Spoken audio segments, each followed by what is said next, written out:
हमने unit 3 stoichiometry start किया है। हमने लेक्चर 1 में डेफिनेशंस को डिस्कस किया था, मोल्स की डेफिनेशन और मोल का relationship with volume, concentration and other. फिर हमने लेक्चर 2 में स्टोइचियोमेट्री और लिमिटिंग रिएक्टेंट को डिस्कस किया था और लेक्चर 3 में हमने कवर किया था percentage composition and percentage yield को कवर किया था। और आज के लेक्चर में हम देखेंगे कि एम्पिरिकल और मॉलिक्यूलर फार्मूला क्या होता है और हम कैसे एम्पिरिकल या मॉलिक्यूलर फार्मूला को फाइंड आउट करते हैं अलॉन्ग विद एग्जांपल। हम एक्चुअल टॉपिक की तरफ चलते हैं कि मॉलिक्यूलर फार्मूला क्या होता है। तो मॉलिक्यूलर फार्मूला एक ऐसा फार्मूला है जिसमें actual number of atoms of each element जो उस मॉलिक्यूल में प्रेजेंट हैं वो मेंशन हुए हों, उसको हम क्या कहते हैं, मॉलिक्यूलर फार्मूला कहते हैं। इसके बरक्स एम्पिरिकल फार्मूला एक ऐसा फार्मूला होता है, केमिकल फार्मूला, जिसमें हम simplest whole number ratio between atoms of each element जो उस मॉलिक्यूल में होते हैं वो रिप्रेजेंट कर रहा होता है। लेट्स से हमारे पास है ग्लूकोज। ग्लूकोज का मॉलिक्यूलर फार्मूले की बात करें तो ये है C6H12O6। तो एक्चुअली इस ग्लूकोज में क्या होते हैं, 6 कार्बन के एटम, 12 हाइड्रोजन और 6 ऑक्सीजन के एटम है। तो ये मॉलिक्यूलर फार्मूला है क्योंकि ये एक्चुअल नंबर ऑफ एटम्स को शो कर रहा है। जबकि एम्पिरिकल फार्मूला इसका क्या होगा, सिंपलेस्ट होल नंबर रेशियो। अब हम इसकी होल नंबर रेशियो फाइंड कर सकते हैं। मैं क्या लिखूंगा, carbon ratio hydrogen ratio oxygen. C6 है तो यहां पर हम 6 लिख लेंगे, H12 है तो यहां पर हम 12 लिखेंगे, O6 है तो O के नीचे हम 6 लिख देंगे। अब क्या है, 6 1 6 हो जाएगा, 6 2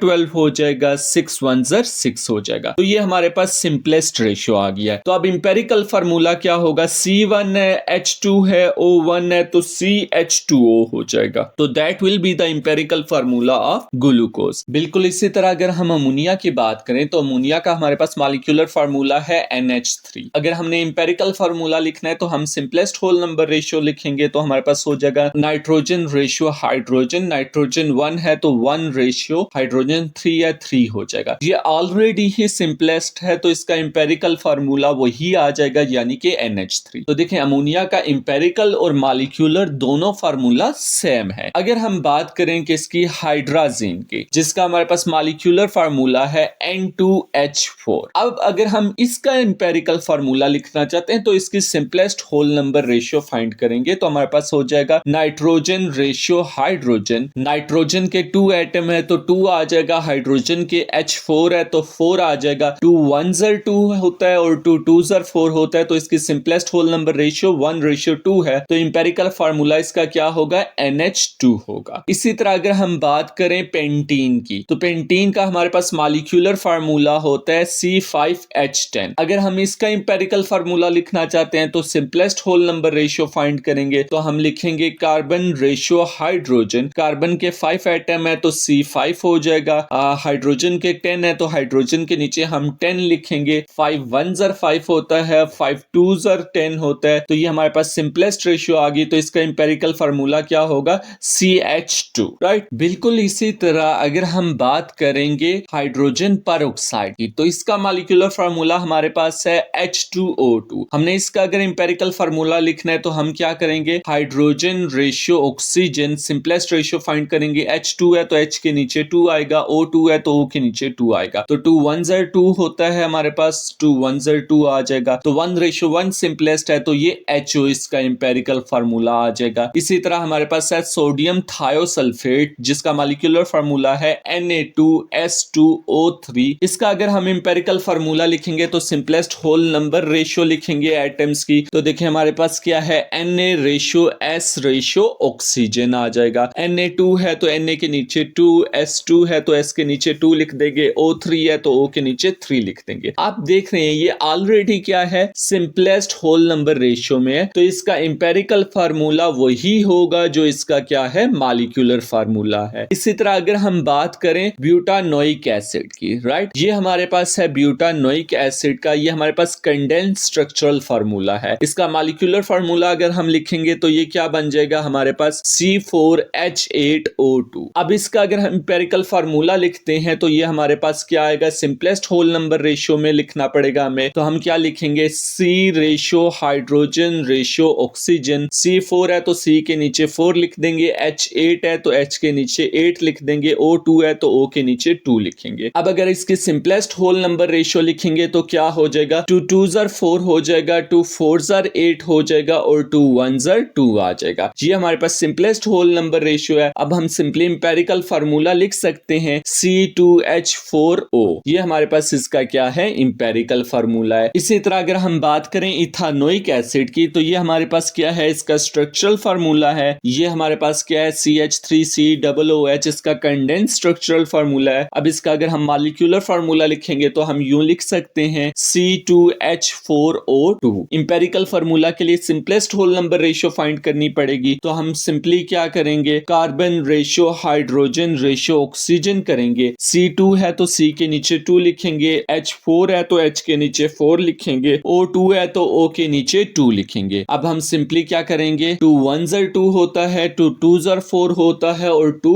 1s are 2 होता है। ये हमारे पास सिंपलेस्ट होल नंबर रेशियो आ गई, तो हम इसका इंपेरिकल फार्मूला लिख सकते हैं CH2O। राइट, होप सो आपको पता चल गया होगा कि मॉलिक्यूलर फार्मूला क्या होता है और इंपेरिकल फार्मूला क्या होता है और दोनों में डिफरेंस क्या है। Molecular formula actual number of atom को शो करता है, जबकि empirical formula simplest whole number को मेंशन करता है। अब हम ये देखेंगे कि हम कैसे मॉलिक्यूलर फार्मूला को डिटरमिन करते हैं। इसके लिए हम सबसे पहले क्या करते हैं, मॉलिक्यूलर फार्मूला लिखते हैं ग्लूकोज का, जो क्या है C6H12O6। अब इसका अगर हम मॉलिक्यूलर फार्मूला मास निकालें तो कैसे निकालेंगे, बिल्कुल जैसे हम मोलर मास फाइंड करते हैं बिल्कुल इसी तरह फाइंड करेंगे। क्या हो जाएगा हमारे पास 6 into relative atomic mass of carbon, carbon का मास 12 होता है तो ये क्या हो जाएगा 6 इंटू 12 हो जाएगा, प्लस H12 है तो 12 into relative atomic mass of hydrogen जो कि 1 है तो प्लस 12 इंटू 1 हो जाएगा, O6 है तो plus 6 into relative atomic mass of oxygen, oxygen का मास 16 होता है तो प्लस 6 इंटू 16 हो जाएगा। ये हमारे पास आंसर आ जाएगा 180। राइट, ये हमारे पास आ गया molecular formula mass. Let's say ये हमारे पास मॉलिक्यूलर फार्मूला क्या था, C6H12O6। इसी का हम ग्लूकोज का इंपेरिकल फार्मूला अगर हम निकालते हैं तो हम सिंपलेस्ट होल नंबर रेशियो लिखेंगे। तो हम क्या करेंगे, हम करेंगे carbon ratio hydrogen ratio oxygen. C6 है तो कार्बन के नीचे 6, H12 है तो H के नीचे 12 लिख देते हैं, O6 है तो O के नीचे 6 लिख देते हैं। अब देखें 6 1s are 6 होता है, 6 2s are 12 होता है और 6 1s are 6 होता है। अब हमारे पास इंपेरिकल फार्मूला क्या बना ग्लूकोज का, CH2O। राइट, अब ये हमारे पास इंपेरिकल फार्मूला आ गया। अब हम इसका इंपेरिकल फार्मूला मास निकाल लेते हैं, बिल्कुल ऐसे ही निकालेंगे जैसे हम मोलर मास फाइंड करते हैं। तो C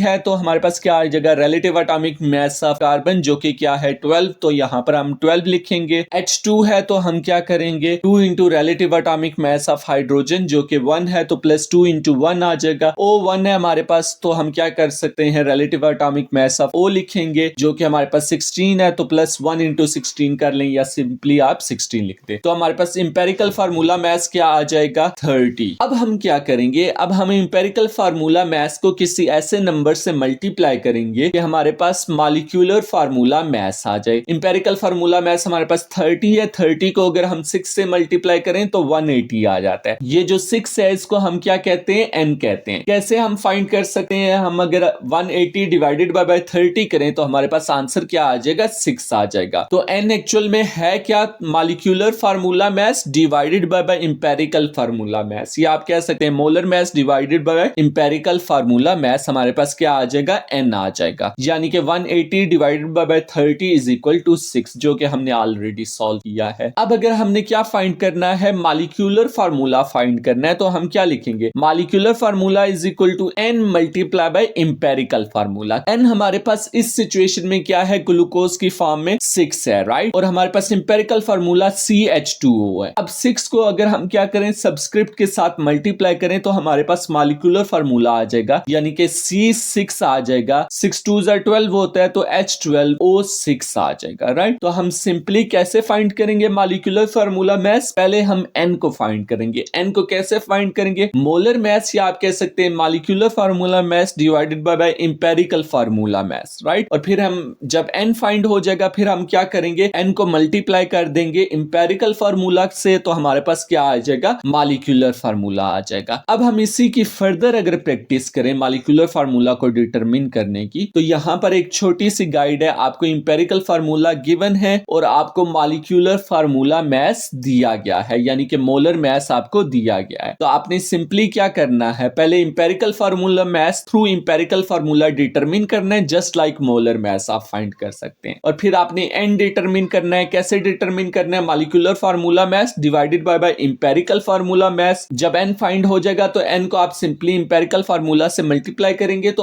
आपके पास मॉलिक्यूलर फार्मूला आ जाएगा, राइट। तो वीडियो को पॉज करके इसको सॉल्व करने की कोशिश करें।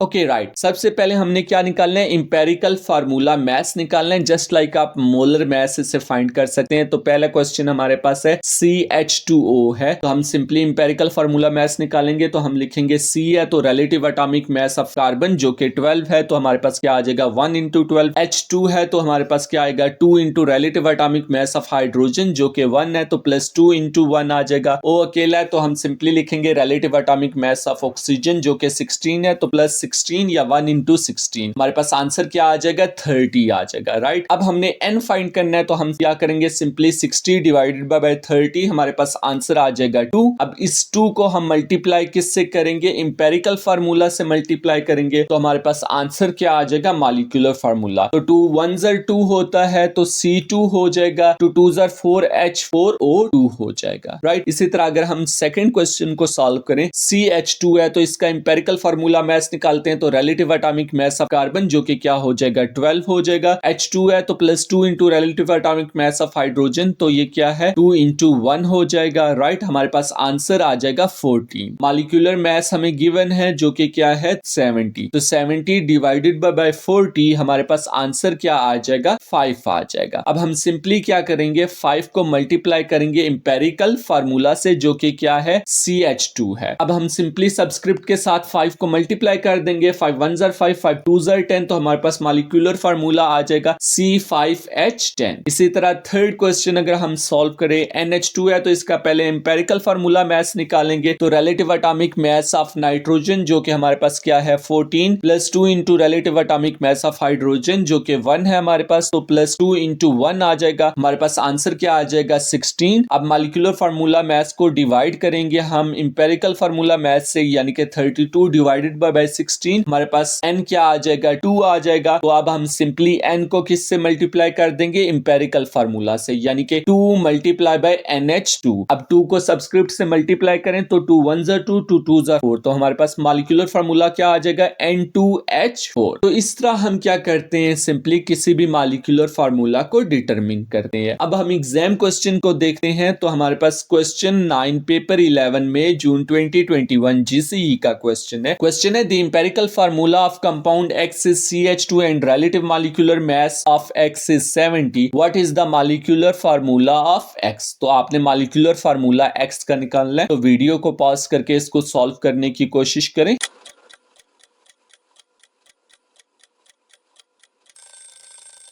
तो देखिए उसने क्वेश्चन में हमें क्या दिया हुआ है, मोलर मैस दिया हुआ है एक्स का जो कि क्या है हमारे पास 70, या आप इसे मॉलिक्यूलर फार्मूला मैस भी कह सकते हैं। सेकंड थिंग उसने हमें क्या दी हुई है, इंपेरिकल फार्मूला जो कि CH2 है। तो सबसे पहले हम इंपेरिकल फार्मूला मैस फाइंड करेंगे, तो हमारे पास क्या आ जाएगा, empirical formula mass is equal to C अकेला है तो relative atomic mass of carbon जो कि 12 है, तो 1 × 12 हो जाएगा, या आप सिंपली 12 लिख लें। H2 है तो 2 × relative atomic mass of hydrogen जो कि 1 है, तो +2 × 1 हो जाएगा। हमारे पास इंपेरिकल फार्मूला मैस क्या आ जाएगा 14 आ जाएगा। नेक्स्ट स्टेप में हम n को फाइंड करेंगे। कैसे फाइंड करते हैं, molecular mass divided by empirical formula mass. तो n is equal to molecular mass divided by empirical formula mass. Molecular mass उन्होंने गिवन है हमें 70 डिवाइडेड बाय क्या हो जाएगा 14, हमारे पास आंसर क्या आ जाएगा 5 आ जाएगा। अब सिंपली हम क्या करेंगे, n को मल्टीप्लाई कर देंगे इंपेरिकल फार्मूला से, तो molecular formula is equal to n multiply by empirical formula. n हमारे पास क्या है 5 मल्टीप्लाई बाय CH2, तो 5 को सबस्क्रिप्ट से मल्टीप्लाई करेंगे, C के नीचे 1 है तो 5 1s are 5, 5 2s are 10, तो हमारे पास मॉलिक्यूलर फार्मूला आ जाएगा C5H10। So C will be our correct answer. अब हमने देख लिया कि हम मॉलिक्यूलर फार्मूला को कैसे डिटरमिन करते हैं। अब नेक्स्ट स्टेप की तरफ मूव करते हैं और देखते हैं हम इंपेरिकल फार्मूला को कैसे डिटरमिन करते हैं। एक तो हमने ऑलरेडी डिस्कस कर दिया कि अगर हमें मॉलिक्यूलर फार्मूला गिवन गिवन होगा तो सिंपली हम सिंपलेस्ट होल नंबर रेशियो के थ्रू इंपेरिकल फार्मूला फाइंड कर लेंगे। व्हाट इफ अगर हमें क्या गिवन हुई परसेंटेज कंपोजिशन या मोल सिर्फ हमें बताएंगे, तो पहला स्टेप हमारा क्या होगा कि हम सिंबल ऑफ एलिमेंट ट्राई करेंगे। सेकंड स्टेप हमारा क्या होगा कि मोलर रेशियो फाइंड करेंगे, किसके दरमियान, मोल्स के दरमियान। मोल्स क्या होता है हमारे पास, mass divided by molar mass, या आप कह सकते हैं mass divided by relative atomic mass. और अगर हमें क्या गिवन है, परसेंटेज कंपोजिशन हमें दी गई है, तो हम परसेंटेज कंपोजिशन को एज अ मास कंसीडर करेंगे, राइट। लेट्स से अगर वो मुझे कहता है कि मैंने इंपेरिकल फार्मूला कंपाउंड कर लिखना है जिसमें 80% कार्बन का मास है और 20% हाइड्रोजन का मास है, राइट। अब इसका इंपेरिकल फार्मूला आप कैसे डिटरमिन करेंगे, तो पहले हम क्या लिखते हैं, सिंबल। दो एलिमेंट है हमारे पास कार्बन हाइड्रोजन, तो हम क्या करेंगे, कार्बन रेशियो हाइड्रोजन। अब हमने क्या करना है, सेकंड स्टेप में मोलर रेशियो मोल्स की फाइंड करनी है, ठीक है। कार्बन का मोलर मास तो हमें पता है, जबकि मास नहीं गिवन तो हम परसेंटेज कंपोजिशन को एज अ मास ट्रीट करेंगे। तो मोलर रेशियो क्या हो जाएगी, mass by molar mass. Carbon का 80 है तो 80 डिवाइडेड बाय क्या आ जाएगा हमारे पास, रिलेटिव एटॉमिक मास कार्बन का 12 होता है। इसी तरह हाइड्रोजन परसेंटेज कंपोजिशन दी गई है तो इसे एज अ मास ट्रीट करेंगे तो 20 आ जाएगा, डिवाइडेड बाय हाइड्रोजन का रिलेटिव एटॉमिक मास होता है 1। अब हम सिंपली 80 को 12 से डिवाइड करेंगे तो हमारे पास आंसर आ जाएगा 6.67 रेशियो 20 आ जाएगा, राइट। अब इन दोनों रेशियो में देखें जो स्मॉलेस्ट वैल्यू कौन सी है, 6.67 है। अब दोनों को किससे डिवाइड कर देंगे, 6.67 से। तो 6.67 को 6.67 से, 20 को भी 6.67 से, तो हमारे पास आंसर आ जाएगा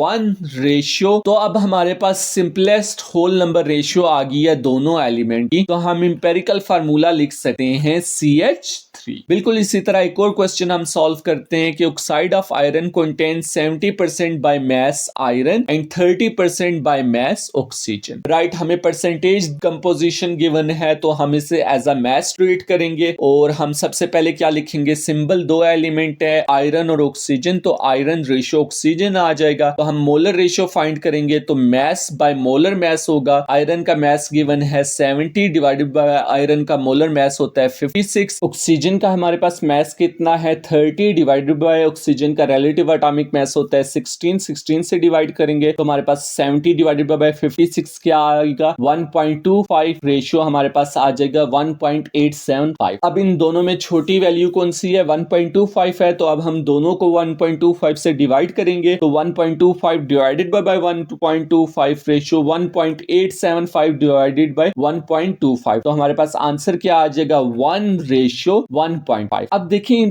दूसरी जो रेशियो है हमारी होल नंबर रेशियो नहीं है, वो फ्रैक्शन में आ गई है। एक ही पॉइंट याद रखिएगा, अगर वैल्यू फ्रैक्शन में हो तो आप उसे सूटेबल नंबर से मल्टीप्लाई करें ताकि सिंपलेस्ट होल नंबर रेशियो आ जाए। अब अगर हम क्या करें, 1.5 को 2 से मल्टीप्लाई करें तो हमारे पास आंसर 3 आ जाएगा। अब दोनों वैल्यूज को क्या करेंगे, हम 2 से मल्टीप्लाई कर देंगे, 2 1 2 आ जाएगा रेशियो। 1.5 को 2 से मल्टीप्लाई करेंगे, आंसर क्या आ जाएगा 3। तो अब हमारे पास ये क्या आ गई, सिंपलेस्ट होल नंबर रेशियो आ गई। याद रखिएगा अगर फ्रैक्शन में आपकी रेशियो आती है तो आप उसे सूटेबल नंबर से मल्टीप्लाई करें ताकि होल नंबर सिंपलेस्ट आए, राइट। तो मैं इंपेरिकल फार्मूला इसका लिख सकता हूं Fe2O3।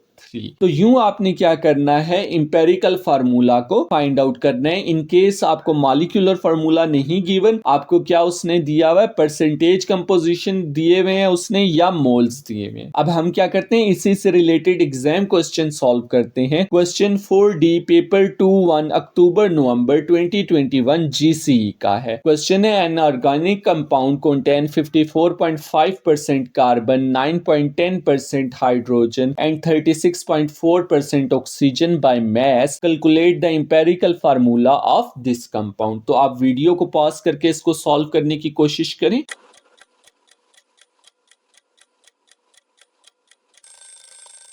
ओके, हमें परसेंटेज कंपोजिशन दी गई है एलिमेंट्स की और हमने कंपाउंड का इंपेरिकल फार्मूला लिखना है। ऐसे केस में सबसे पहले हम क्या करते हैं, एलिमेंट के symbol in the form of ratio लिखते हैं। ओके, हमें परसेंटेज कंपोजिशन कार्बन की क्या गिवन है, 54.5%, हाइड्रोजन की 9.10%, रेशियो ऑक्सीजन की 36.4% दी है। अब हम नेक्स्ट स्टेप में क्या करेंगे, सिंपली मोलर रेशियो फाइंड करेंगे। मोलर रेशियो के लिए हम क्या करेंगे, मोल किसके किसके इक्वल होता है, mass divided by molar mass. Mass नहीं गिवन तो परसेंटेज कंपोजिशन को हम एज अ मास कंसीडर करेंगे, राइट। मास हमारे पास कार्बन का क्या है 54.5 डिवाइडेड बाय मोलर मास जो कि 12 है। हाइड्रोजन का क्या हो जाएगा 9.10 डिवाइडेड बाय 1, ये 1 क्या है हमारे पास मोलर मास, और 9.10 हमारे पास क्या है मास, राइट। परसेंटेज कंपोजिशन को हम एज अ मास कंसीडर कर रहे हैं। ऑक्सीजन का मोलर मास 16 होता है तो 36.4 डिवाइडेड बाय 16। 54.5 को हम 12 से डिवाइड करेंगे तो हमारे पास आंसर आ जाएगा 4.54, रेशियो हमारे पास आ जाएगा 9.10, रेशियो 36.4 को 16 से डिवाइड करेंगे, आंसर आएगा हमारे पास 2.275। अब हम देखेंगे इन रेशियो में से सबसे स्मॉलेस्ट वैल्यू कौन सी है, तो 2.275 है। तो अब सबको हम किससे डिवाइड कर देंगे 2.275 से। तो सिंपली हम क्या करेंगे, इसको भी 2.275 से, इसको भी और इसको भी। अब हमारे पास आंसर क्या आ जाएगा 4.54 डिवाइडेड बाय 2.275, ये हमारे पास आ जाएगा 2:4:1 आ जाएगा। तो हमारे पास इंपेरिकल फार्मूला क्या बना C2H4O, तो हम लिख सकते हैं C2H4 that will be the empirical formula. Next exam question है question 4D paper 2 October November 2021 GCE का है। क्वेश्चन है a hydrocarbon contain 88.9% carbon by mass, calculate the empirical formula of this compound. तो वीडियो को pause करके आप इस question को सॉल्व करें। एक स्मॉल हिंट, हाइड्रोकार्बन में क्या होते हैं, हाइड्रोजन और कार्बन होते हैं element.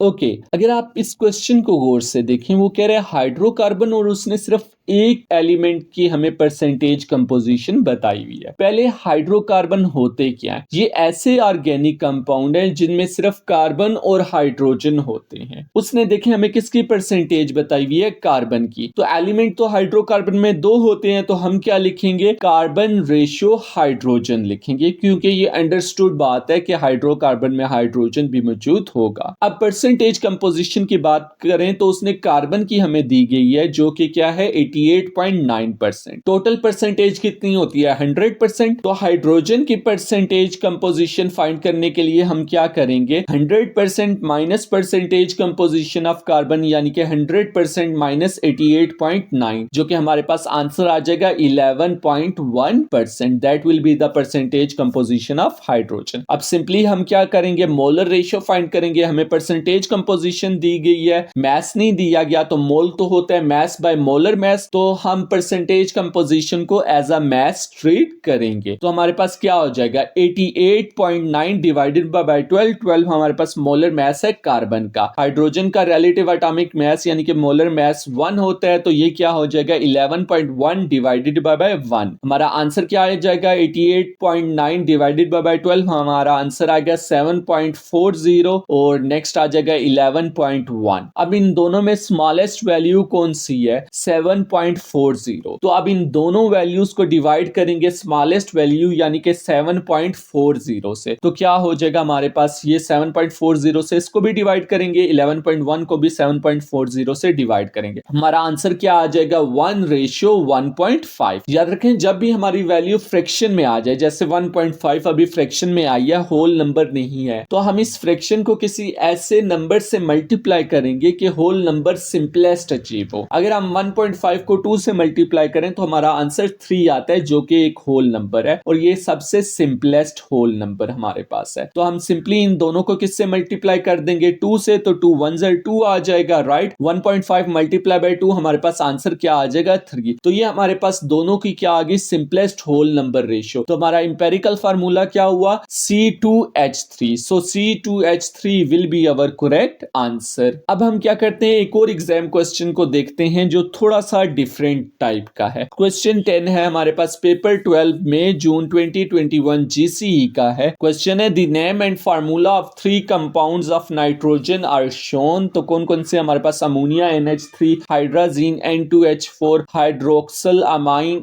NH2OH, right. Which compound has highest relative molecular mass and in which compound is the percentage by mass of hydrogen the greatest. Okay, हमने बताना है हाईएस्ट हाईएस्ट मॉलिक्यूलर मास किसका है और हाईएस्ट हाइड्रोजन की percentage by मास किस में ज्यादा है। तो वीडियो को पॉज करके इसको सॉल्व करें।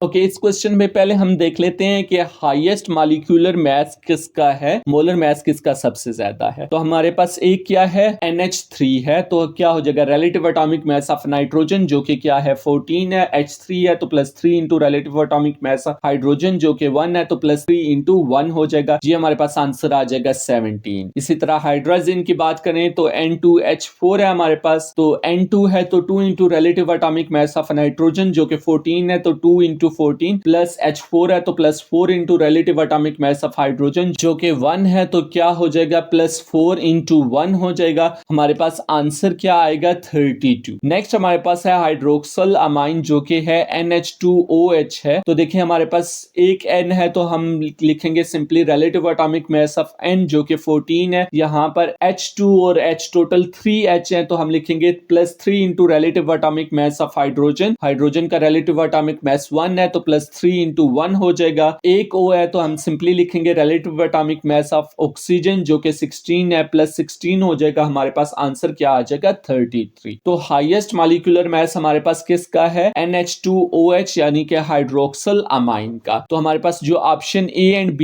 है ये रॉन्ग हो जाएंगे, ऑप्शन C और D में से कोई एक करेक्ट होगा। अब कौन सा करेक्ट है, तो अब हम इन दोनों की क्या करते हैं, परसेंटेज कंपोजिशन निकालते हैं हाइड्रोजन की बाय मास। तो हम सिंपली परसेंटेज कंपोजिशन को फाइंड करने के लिए परसेंटेज कंपोजिशन का फार्मूला यूज करते हैं। पहले अमोनिया का यूज कर लेते हैं, राइट। अमोनिया का मॉलिक्यूलर मास क्या है 17, तो उसको हम डिवीजन में रखेंगे। हाइड्रोजन यहाँ पर कितने प्रेजेंट है H3, तो 3 into relative atomic mass of hydrogen हो जाएगा, तो 3 into 1 divided by 17 multiply by 1। 17 क्या है हमारे पास मॉलिक्यूलर मास या मोलर मास। हमारे पास आंसर आ जाएगा 17.65%। अब इसी तरह हम किसका निकालते हैं, हाइड्राजीन की परसेंटेज कंपोजिशन ऑफ हाइड्रोजन निकालते हैं। तो हमारे पास percentage composition of hydrogen by mass in hydrazine क्या आ जाएगा, हाइड्राजीन का हमारे पास है मोलर मास क्या है 32, तो उसे डिवाइड में रखेंगे। H4 है तो 4 into relative atomic mass of hydrogen जो कि 1 है तो 4 इंटू 1 डिवाइडेड बाय हमारे पास 32 मल्टीप्लाई बाय 100 करेंगे। हमारे पास आंसर क्या आ जाएगा 12.5%। तो हाइड्राजीन में हमारे पास हाइड्रोजन की परसेंटेज कम है, जबकि अमोनिया में हाइड्रोजन की परसेंटेज ज्यादा है जो कि 17.65% है। So C option will be correct and D option will be wrong. Like, share, and subscribe our channel, SKW. We will try our best to give simple and effective educational information via the use of the best animation.